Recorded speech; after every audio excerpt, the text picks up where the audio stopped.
All right, everyone, welcome to a special Tuesday review. We're going to review the Steam Deck. Now, as you know, last Tuesday I unboxed my Steam Deck, showed it to y'all.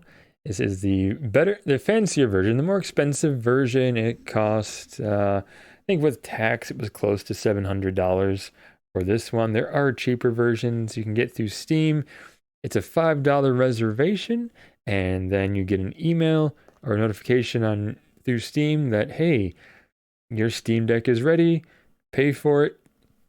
The $5 comes off the final price. You have 72 hours to actually purchase it. Otherwise, it'll just go to the next person. You could pay for the better one, you get more storage. You can pay for the lesser one, you get less storage.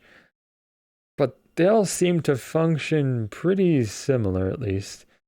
As far as games that work on the Steam Deck, there is a notification system on each game. So if you go to like your library, go to all my games here. So you have different games on here.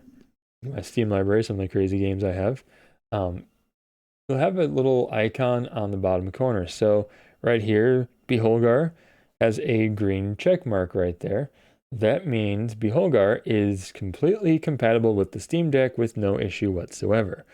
Now, some games like 8-Bit Dungeon, or Bit Dungeon actually I think is what it is, has a yellow eye on it. And the yellow eye means it's compatible. There might be some issues. Like you might need to manually bring up the keyboard, which is the Steam button and X. So right there.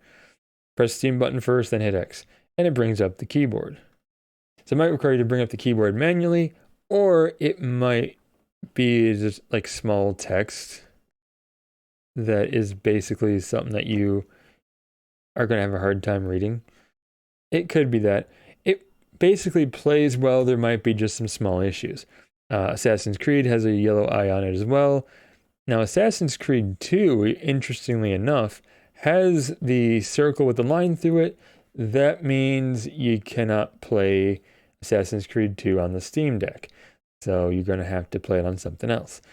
A lot of games, especially indie games, that have a dotted circle with a question mark. That means Steam has not verified whether or not the game works or not. Now you can go online to various websites that have basically forums of people who have tried the game on the Steam Deck and will let you know if it works, if they had any issues, or if it doesn't. So the community has actually stepped up where Steam is still not quite fully guaranteeing if these games work or not. As far as how games play on here, I've played a variety of games. Some of my games, like Touhou Luna Nights, that had the question mark. I played Skyrim, which had the yellow circle with the eye. And I played another game called Hunter X that was fully guaranteed to be compatible. And all the games played very well. They played without any problem whatsoever. Even Skyrim, the only issue I had was I had to manually bring up the keyboard in order to input my name. And that was it. So to name my character, I had to manually bring up the keyboard to type something in. Other than that, everything played very well. The one issue I did have was with volume adjustment. So on the top of the Steam Deck right here, there's two buttons for volume. And you would think, okay, you hit one, and it seems like it's adjusting the volume. And initially, I thought it would, but it wasn't actually doing anything. Like the volume of the game, the volume of the Steam Deck itself, going through the different menus, it wasn't changing. So I did go into like the Steam menu here, and there was an option to change the source. And I tried changing it to speaker, but when I would back out of the menu, it just didn't do anything different. So I went back to check it again, and it hadn't actually changed for some reason. So I had to fight with it a little bit on the sound.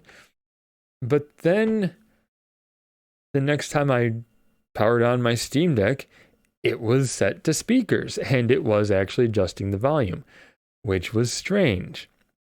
So I don't know what happened. Even when I tried plugging in my headphone to the headphone jack here, yes, it does have a headphone jack, and it does have Bluetooth capability. In fact, I think it's on here. where it tells you, yep, you have Wi-Fi, Bluetooth. You can even have like a night mode enabled as well. So if you have Bluetooth headphones, you could actually use those. But I tried plugging in my headphones into the headphone jack here. It didn't send the sound to the headphones, at least not until I started up a game. And then the sound was going to the headphones.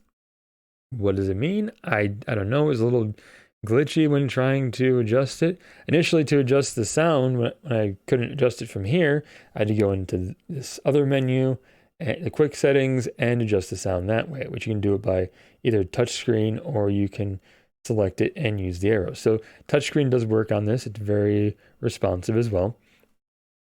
So overall, the Steam Deck, aside from that sound issue I was having, it works really well. Like that sound thing was the only issue I had. Everything works really well. Battery life depends on the game. So something like Skyrim or anything that's more graphically and processor intensive is going to drain your battery a bit faster. Also depends on how bright you have the screen. You can adjust the brightness, which is also very nice. So depending on several factors, you could have more or less time gaming. Something like Skyrim, you might get a couple hours, 2-3 hours out of it. Other games that aren't quite as intensive will give you more battery life. It all depends on all those factors, but overall, you'll get a decent amount of playtime out of the Steam Deck before you have to recharge it. So I do recommend it, especially if you're looking for a way to play Steam games on the go, or if you're someone who doesn't have a gaming PC but wants a way to play games from Steam, and you want to play some of the more heavy required games, and you want a system that's more available than the PS5 or the Xbox Series X or Series S, it's definitely worth getting a Steam Deck, because there's a lot of games that you will find on both systems that you will find on Steam, and many of them you will find are compatible with the Steam Deck. So that's a good reason to get the Steam Deck. So I would say it's definitely worth buying, and there's price options depending on which one you got. I got the absolute best Steam Deck. You don't have to get the absolute best Steam Deck. You could get the middle one or the one below it. They all come with the carrying case, and I think the top two ones come with keyboard skins. Like the keyboard you saw on mine isn't the default one. It's one of the keyboard skins that you get from buying the better two Steam Decks, but again, not really needed to play games. You could play games just fine without it. And as far as the joysticks go, it seems like from what I've understand, these do not have the drift that the Joy-Cons tend to get. So that is definitely a better feature about this than playing on the Switch. And I know a lot of indie games are available on Switch. They're also available on Steam and very playable on the Steam Deck.